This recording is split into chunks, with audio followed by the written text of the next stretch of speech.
اللہ من الشیطان اللعین الرجیم بسم اللہ الرحمن الرحیم۔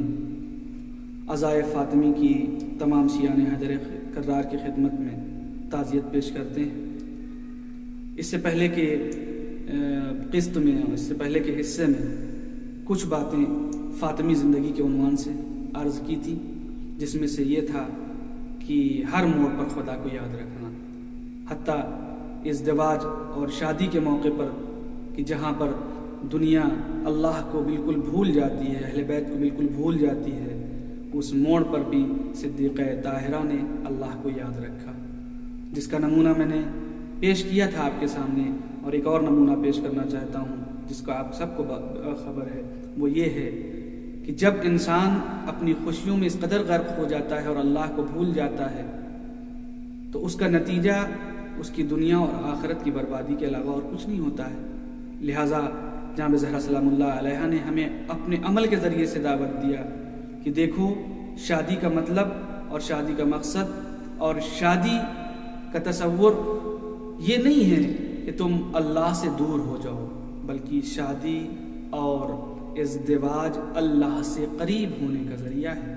اسی لیے شادی کے بعد جب پیغمبر اکرم حضرت محمد مصطفیٰ صلی اللہ علیہ وآلہ وسلم اپنی بیٹی سے ملاقات کرتے ہیں تو پہلا سوال یہی ہوتا ہے، بیٹی تم نے علی کو کیسا پایا؟ تو زہرا سلام اللہ علیہ کا جواب بھی یہی ہوتا ہے کہ اے بابا جان، عبادت میں بہترین معین و مددگار۔ یعنی شادی کا تصور یہ نہیں ہے گناہوں میں ملوث ہو جانا، شادی کا تصور یہ نہیں ہے کہ خدا کو بھول جانا، شادی کا مطلب یہ نہیں ہے کہ ہمیں اپنے کو خدا سے دور کر لینا ہے، نہیں، بلکہ خدا سے قریب ہونا ہے۔ فاطمی زندگی کا یہی اصول ہے۔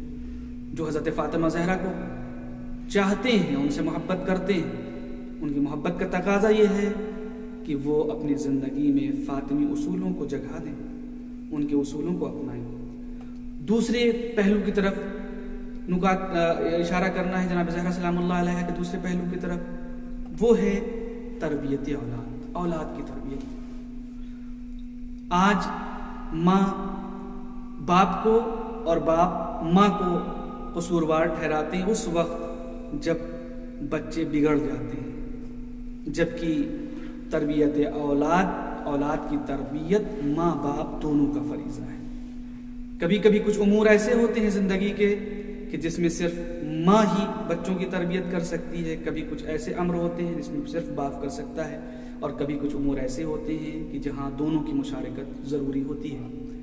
جناب زہرا سلام اللہ علیہ اور مولائے متقیان نے بچوں کی تربیت کے حوالے سے جس سنجیدگی کا مظاہرہ کیا ہے اور دنیا کے سامنے جو نمونے پیش کیے ہیں، اگر آج عالم اسلام ان پر عمل کر لے، بلکہ عالم بشریت ان پر عمل کر لے، تو آج معاشرہ بحران روی کا شکار نہ ہو، بلکہ دنیا میں امن و امان، خوشحالی اور بہترین معاشرہ دیکھنے کو ملے گا۔ اگر آپ دیکھیں جناب زہرا سلام اللہ علیہ کے حوالے سے کہ کس طرح سے بچوں کی تربیت کی ہے، تو اس میں ملتا ہے کہ بچے ابھی چھوٹے ہیں لیکن مسجد جا رہے ہیں، اور مسجد جا رہے ہیں تو یہ نہیں کہ بس مسجد جائیں گے اور چلے آئیں گے، بلکہ یہاں سے جناب زہرا تربیت کا سلسلہ شروع کرتی ہیں۔ میرے بچوں، اگر تم مسجد جا رہے ہو تو تمہیں یہ سننا ہے کہ نانا نے خطبے میں کیا بیان کیا ہے، اور وہ آ کر کے منتقل کرنا ہے۔ جب اس طرح کی تربیت ہوگی، جب اس طرح کی تعلیم ہوگی، جب اس طرح کا خیال رکھا جائے گا بچوں کو،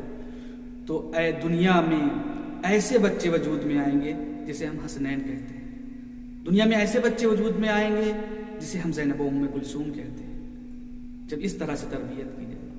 یہ تربیت کے حوالے سے ایک رخ۔ دوسرا رخ ہے مہمان نوازی کا، جو کہ رفتہ رفتہ ہمارے سماج، ہمارے معاشرے سے رخصت ہوتا چلا جا رہا ہے۔ کیوں؟ ہم اتنا مصروف ہو گئے ہیں، ہم اتنا بزی ہو گئے ہیں کہ نہ ہمیں کسی کا مہمان بننے کا وقت ہے، نہ کسی کو مہمان بنانے کا وقت ہے، جبکہ روایات شاہد ہیں کہ مہمانوں کی آمد سے برکتیں نازل ہوتی ہیں، فرشتوں کی آمد ہوتی ہے۔ یہاں تلک کہا گیا ہے کہ الضیف دلیل الجنہ، پیغمبر اکرم کی حدیث ہے کہ یہ جو مہمان ہیں یہ رہنما ہے جنت کے، جنت تک لے جانے والے ہیں، جنت کا راستہ دکھانے والے ہیں۔ اس چلتی پھرتی دنیا میں، اس ترقی یافتہ دنیا میں دیکھنے کو ملتا ہے کہ آج ہم اس مہمانداری اور مہمان نوازی سے کتنا دور ہو چکے ہیں۔ اور کبھی اگر کوئی مہمان اللہ کے فضل و کرم سے اگر آ بھی جاتا ہے تو ہم کس قدر کراہیت محسوس کرتے ہیں. خدا ہمیں ان سب چیزوں سے محفوظ رکھے. لیکن مہمان نوازی ایک اہم چیز ہے. اللہ کا دیا ہمارے پاس سب کچھ ہے، سب کچھ ہے. نہیں ہے تو پھر ایک توفیق کیسے آئے؟ اس کے لیے ہمیں اللہ سے دعا کرنی چاہیے. بیوی کی زندگی میں دیکھیں، بیوی کے پاس اگر دیکھا جائے تو مالی اعتبار سے کچھ نہیں ہے. بیوی کہ گھر کے اگر جائزہ لیا جائے شادی سے پہلے اور شادی کے بعد، دونوں حالت فاقوں کی زندگی ہے، بھوک اور پیاس ہے، لیکن اس کے باوجود بھی کس قدر کشادہ دلی ہے مہمان کے لیے وہ دیکھنے کو ملتا ہے کہ مسجد نبوی میں ایک شخص نے کہا کہ کون ہے کہ آج جو مجھے مہمان کرے، میں بھوکا ہوں، میں نے کئی دن سے کھانا نہیں کیا، میں فاقے میں زندگی بسر کر رہا ہوں. سارے اصحاب خاموش ہیں. رسول نے پوچھا کوئی ہے کہ جو اسے مہمان کرے؟ کوئی نہیں اٹھا. امام علی نے کہا کہ یا رسول اللہ میں حاضر ہوں. لے کر کے گئے، بی بی کو آواز دی، بی بی کیا گھر پہ کچھ کھانے کو ہے؟ مرتبہ بی بی نے کہا کہ کچھ تو نہیں ہے، بس بچوں کے تھوڑی سی خوراک ہے، بچوں کے حصے کا تھوڑا سا کھانا ہے.